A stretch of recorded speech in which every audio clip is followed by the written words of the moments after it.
Can you imagine taking everyday objects like paper, plastic bags, VHS tapes, and fashioning them into a dress that you would wear to the fanciest event in town? It is almost hard to wrap your minds around, and that's why we have Matthew Richmond here. He's a fashion designer from the Detroit area who uses these non-traditional objects. In fact, I have to ask, is this an environmental statement that you're making? Why do you use these objects in this way?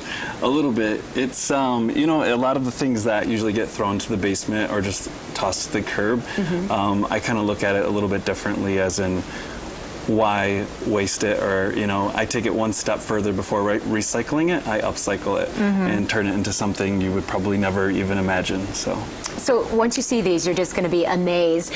I see them and I think, gosh, he must have studied this. He must put tons of time in, which I'm sure you do.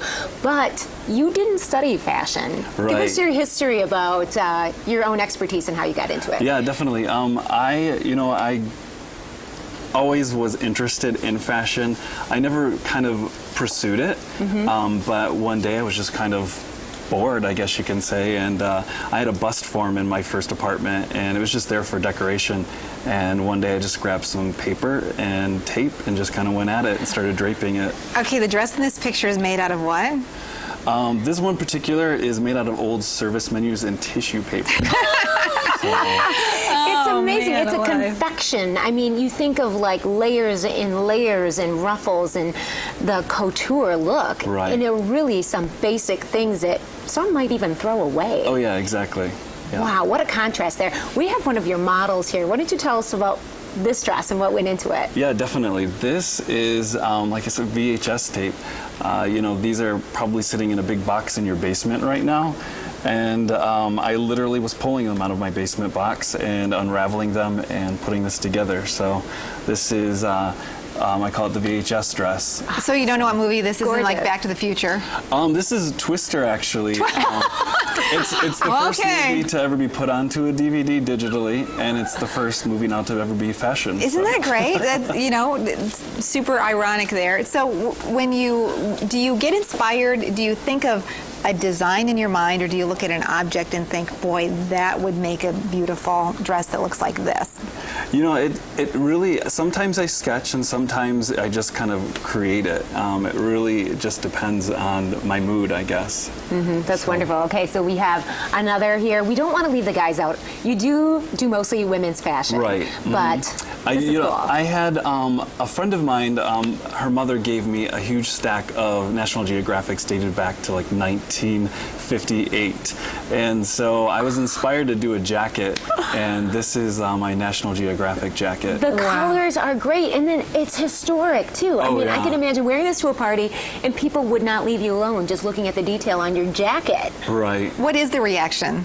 Oh, you know, people want to come up and instantly touch it, and you know, what is it made out of? How did you do that? You know, you get everything, every question you can think of. So do you do a form and then put the print or whatever the materials on top of the form, or how does that work? Because that looked like a jacket that was actually exactly the form. Right, exactly. You know, a lot of it I start from scratch. So I'll have a bust form, and instead of muslin, I would use like plastic, for instance, because you wouldn't want to attach paper to fabric, because if you sweat through it, you'll ruin the paper. Right. So. That makes sense. Yeah. Okay, so we want to thank you because you did come really early this morning to get the models in their outfits. Oh, yeah. And you can maybe describe it a little bit here. You've got this gorgeous dress with our next model, but you, obviously, you're not sewing here, so how are you getting these pieces onto the models? Right, they are actually completely taped and glued together.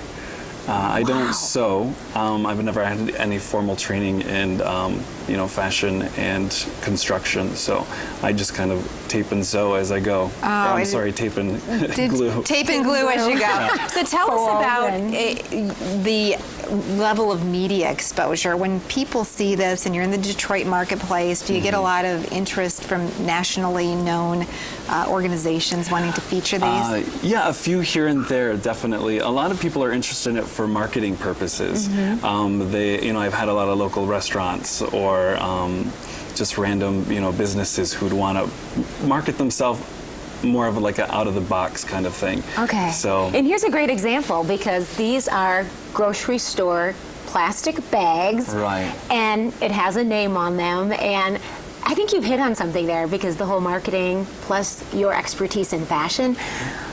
It's awesome. Tell us about this and how you were able to put this one together. This is my like Kroger ball gown, basically. This one definitely gets a lot of attention. It is an attention getter. You know, if you were like 20 feet from her as she's standing there, you would never guess she was wearing plastic. Right. And then once you get closer, you're like, wait a minute, that is plastic bags. So a lot of people are confused, and then they're really excited once they see it come together like that. But yeah, this is just completely constructed through tape and glue. It is amazing. So can you copyright or trademark the idea? What's to prevent other designers from taking your concept and running with it? There's actually I can't actually copyright it. You know, design. I've actually had things, you know, people have mimicked some of my stuff before, but it's, you know, I'm flattered. You know, that's great. And you know, paper fashion has been around since the 1960s. Before it's been mass produced by Hallmark and Campbell Soup at one point. Wow, so interesting. It's really interesting, and I never knew that until I started doing it and started researching it. And then I'm like, wow, you know, this is pretty cool. Oh, that is Well, really that's great. cool. Okay, so you're at thepaperdress.com. The paper dress code. Dresscode.com. We're going to actually put that online, and we're going to give Matt's number too if you're interested in talking to him about some fashions.